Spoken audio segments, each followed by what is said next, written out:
Senator McLachlan. Thank you, Mr. Chair. I'd like to call an amendment.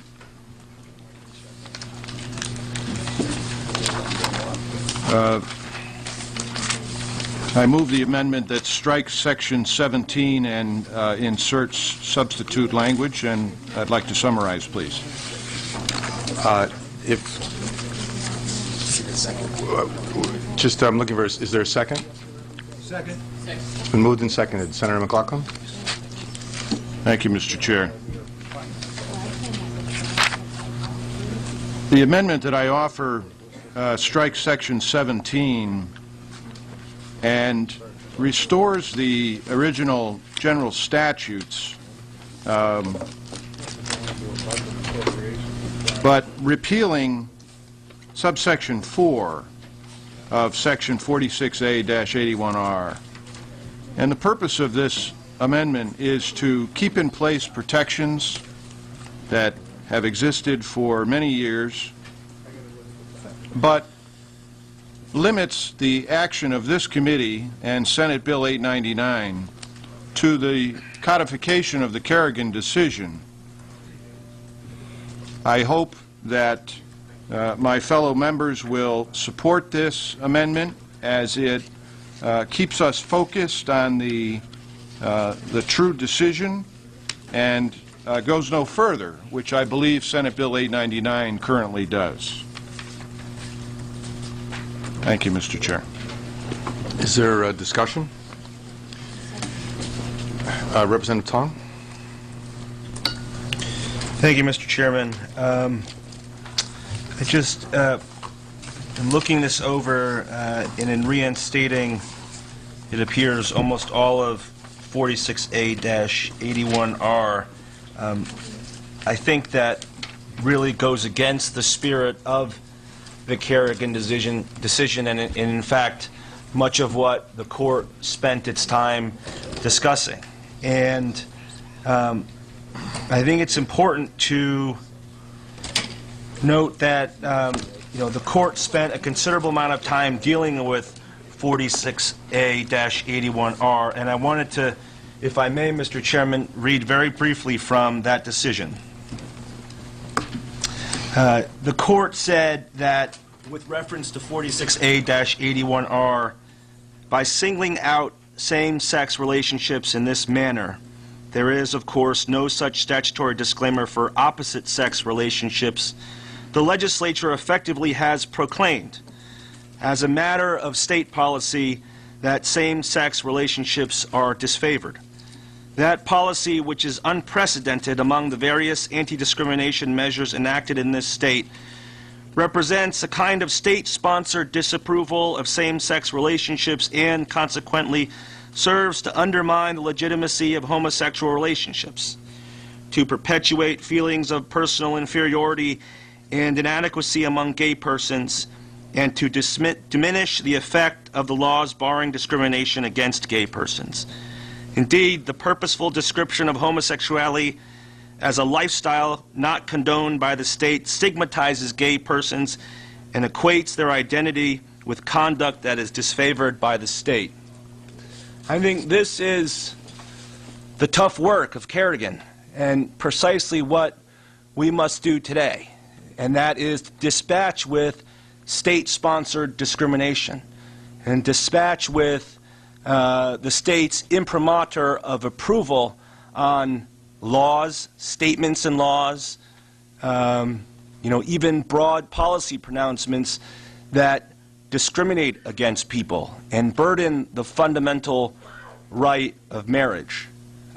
As I said in this committee a couple years ago, there was a time at which my marriage was unlawful in the state of Virginia and in other states.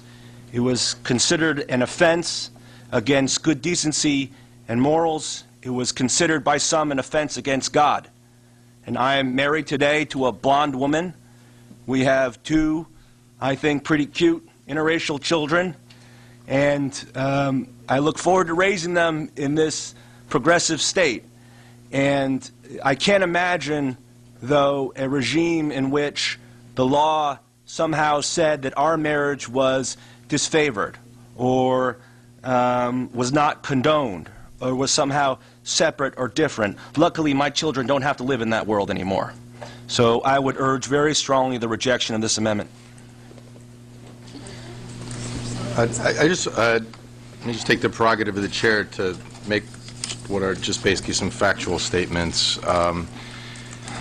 Just to be clear, the bill repeals a section of the statutes that was adopted in 1991, and it was adopted as part of an overall discussion of the bill, which basically, at the end of the day, prohibited discrimination against the persons based on their sexual orientation in housing and employment, essentially. And there was a lot of concern back then about what would be the effect of that particular change in the law. And as part of a compromise, these 5 provisions were inserted into the bill so that people would, to make it clear that the bill back then legally did nothing more than what it was purported to do, which was, in essence, prohibit discrimination against persons in employment and in in housing based on their sexual orientation. So the bottom line is you couldn't fire somebody from their job just because they're gay. You couldn't evict them from their apartment just because they're gay. That was the law that passed in 1991, and it was a major step. And back then there was a lot of concern that somehow, some way, that language would be used in court to justify other things that were not the intent of that bill. For example, same-sex marriage or sex education or quotas, things like that. And so the language was included in the bill, and the bill passed overwhelmingly, supported by a pretty broad coalition of people, secular and religious organizations included. And so since that time, a lot of laws have been passed that cover the same ground. For example, there are laws on the books that cover sex education in school, and it's important to note that there's no state law requiring sex education in schools. That's purely a local decision. But there is a state law that says if there is anything even close to sex education in schools, it's that parents have an absolute right to pull their children out of those classes if that's what they want to do. So the concerns that were very real back in 1991 have been dealt with in subsequent laws that have been enacted over the years. The same thing with quotas and affirmative action. We have lots of state laws that apply to affirmative action in hiring, especially for state agencies. We don't have any quotas, but we do promote diversity wherever we can. But none of those laws, which are very specific, in any way address sexual orientation. I suppose the legislature could, if it wanted to, pass such a law, but we've never done that. It's never been tried. I don't think it's necessary. As Justice Borden pointed out in his dissenting opinion, he thought that it was not necessary to do this in the Supreme Court because it was pretty clear the legislature was going to do it anyways, and gays and lesbians seem to play a relatively prominent role in state government as it is. And then the Section 4 is Section 4, and I think the proponent of the amendment acknowledges that clearly is, I don't think anyone would dispute that was overturned by the state Supreme Court. But the next, Section 5, talks about a special classification, and is, in fact, that's exactly what the Kerrigan case did. It said that gays and lesbians are entitled to some protection as a protected class, not the same as race, not the same as other suspect classifications, but nonetheless, that the court actually said that there is a special protection for persons based on sexual orientation discrimination in the law, at least as it relates to marriage. So by eliminating this from the statutes, you're not changing any state law. You're not giving anybody any new rights. As Representative Tong said a moment ago, you will take out of the statute some, what's the best way to say it, insulting language? Offensive. And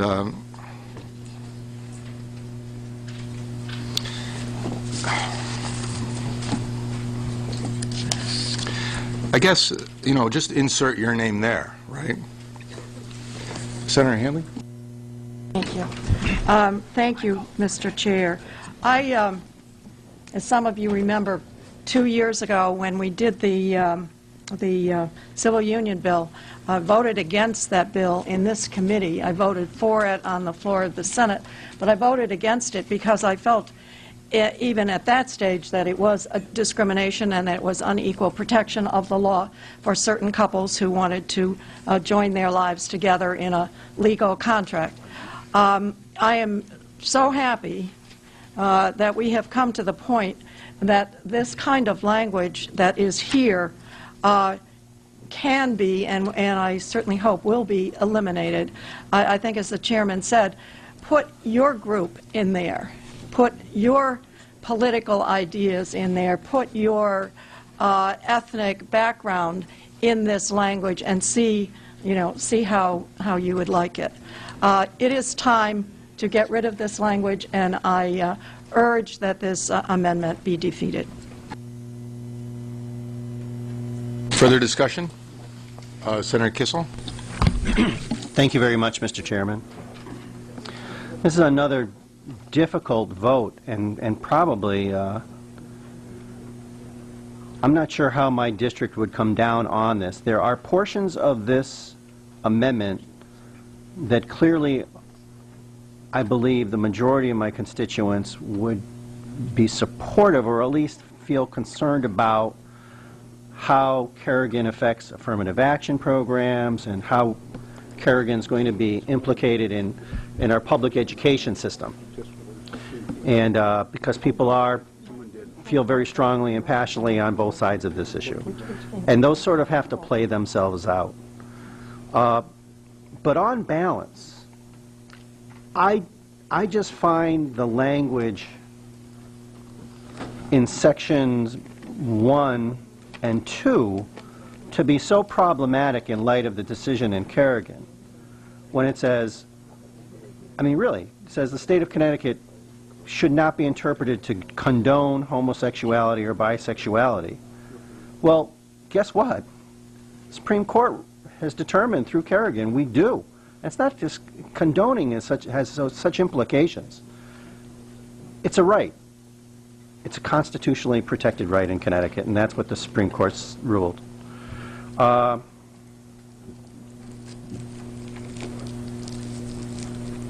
And so, do we want our statutes to still have language that I feel demeans a group of individuals who won their case? They won their case. People might not like the ultimate decision in the case. I guess I agree with Justice Borden. As I had indicated earlier, I think it should have been left to the legislature, and we could have been the first state down that road. And believe me, I've been going kicking and screaming. I mean, I've been voting no, no, no all along the way. And my constituents, the majority of them have been, felt the same way, for whatever reason. Nonetheless, while I think that parts of this amendment definitely touch upon things that we have to iron out as a state, there's other parts that I think just fly in the face of the clear language in the Kerrigan decision, which is the law of the land. And for that reason, I can't support the amendment. Thank you, Mr. Chairman. Is there further discussion? Representative Morris? Very briefly, I will be supporting this amendment, and primarily because of Section 2, which talks about the authorizing the state to promote, and I find that problematic because the state doesn't promote a lot of other things. So for that reason, I will be supporting this amendment. In addition, the fact that the attorney for GLAD, Ben Klein, himself even said, and he's the one that won the decision, that it isn't necessary to delete all of this section. Subsection 4 is necessary, but not the entire section. I would prefer that that was a discussion for another day that we can explore deeper. Thank you.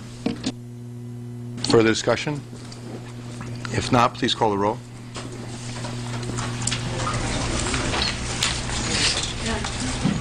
McDonald?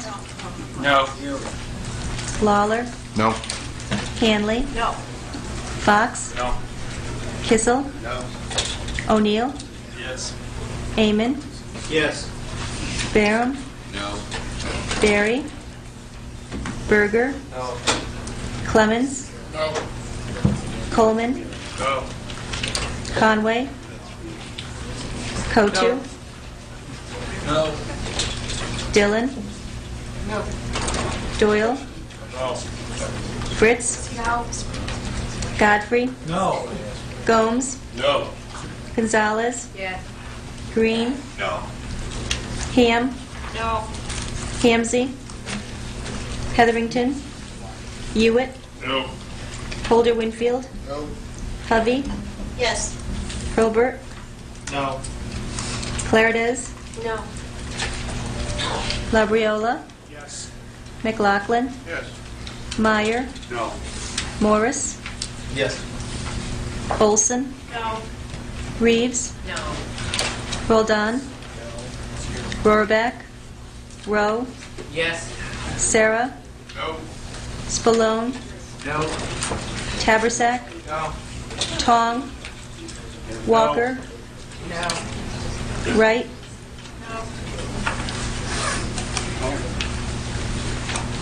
Is there any member in the room who did not cast a vote? If not, please announce the tally.